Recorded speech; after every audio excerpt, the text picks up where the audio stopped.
Greetings, students. My name is Mr. Little, and today we're going to be taking a look at a history bite, Chapter 20, Part 1, Societies of the Americas. In this history bite, by the end, you should be able to answer these following essential questions. How does the environment influence the structure of societies in the Americas? How did cultural diffusion in the Americas compare with that of Afro-Eurasia?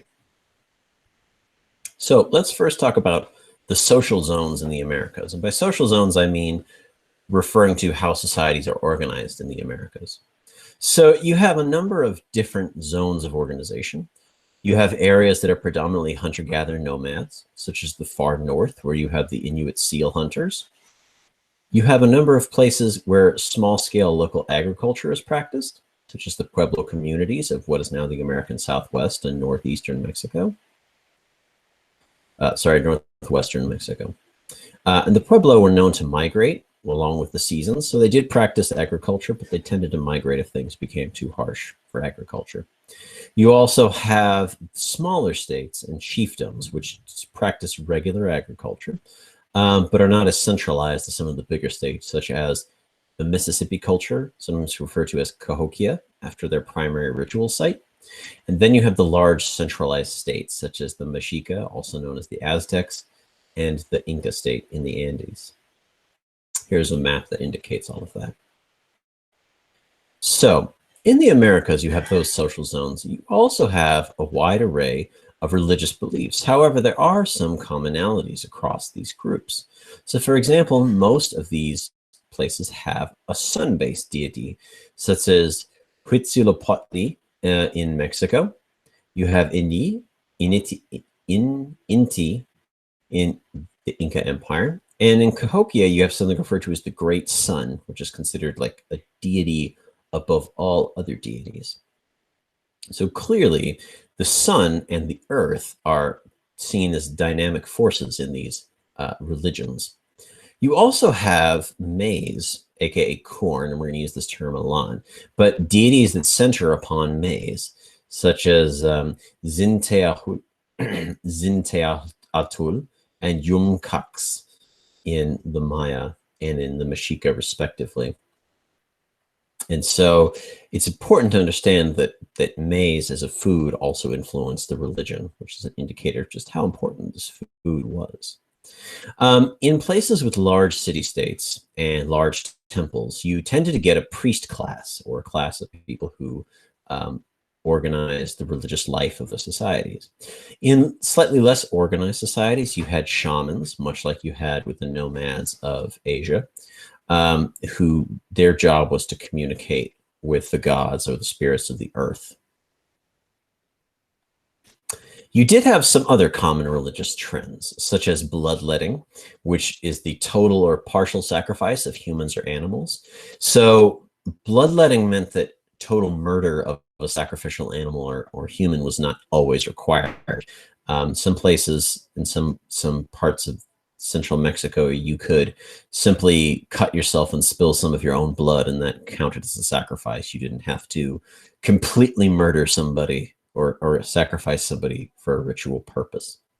And turquoise, which is a kind of teal-colored rock, which is mined in what is the Pueblo territories in some parts of central Mexico, is seen as very ritually important across all of the Americas. In the Incas, in the Mayas, the Mexica, the Pueblo, Cahokia, turquoise can be found almost anywhere.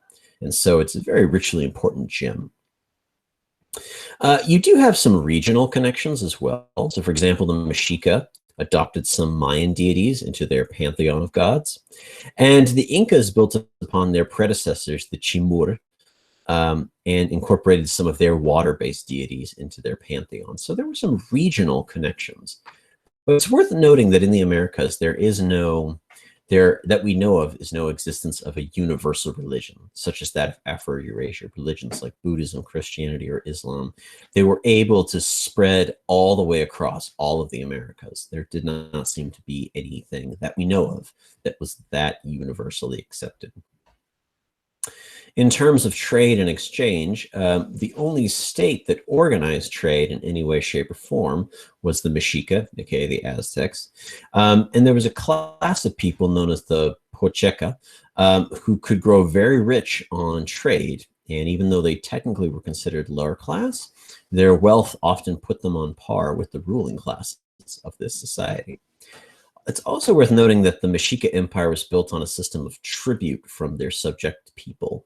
And this tribute may have encouraged future exchange, so the rare goods that might have been brought as tribute may have promoted further exchange of said rare goods, such as bird feathers, animal skins, or precious metals.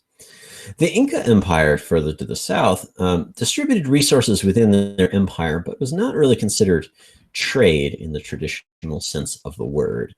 And there was no known class of traveling merchants. There were artisans, but artisans didn't tend to trade their goods outside of their local communities. And the thing about trade in the Americas is that there's no well-known or documented trade roads. So we have the Silk Road in Afro-Eurasia, and we have the Indian Ocean and the Trans-Saharan, but there doesn't seem to have been any well-known, well-documented trade routes within the Americas. And this could be for a couple of reasons: geographic restrictions, large mountains, thick jungles, the fact that you have to go into different climatic zones to trade goods. There were no major draft animals to help carry these goods except for llamas. And there was no universal script or universal religion that might have encouraged connections across regions. Now, all that said, we know that trans-regional trade did take place. We have evidence of it. For example, the rubber ball game that's played most famously in the Aztec Empire was also played in the Mayan Empire and was known in the Inca Empire. So clearly there was some diffusion there. A mathematics system with its base as 20, just for comparison, our base is 10, as well as a writing script was shared between the Maya and the Mexica. So the Mexica borrowed from these systems from the Maya. And the maize, aka corn, which was domesticated in central Mexico, as well as turquoise from the Pueblo regions, as well as some other parts of northern Mexico, were common in almost all societies, no matter how far north you went. As far north as the Great Lakes and as far south as the Pampas, maize was domesticated in some way, shape, or form. And so we know that exchange took place, but it seems like in the Americas there was more regional exchange within regions, than there was interregional exchange or exchange across regions. And this is a thing that this is a fact that really separates them from Afro-Eurasia. So you should now be able to answer those two essential questions. Thank you very much for joining me for this bite of history, and I'll see you next time.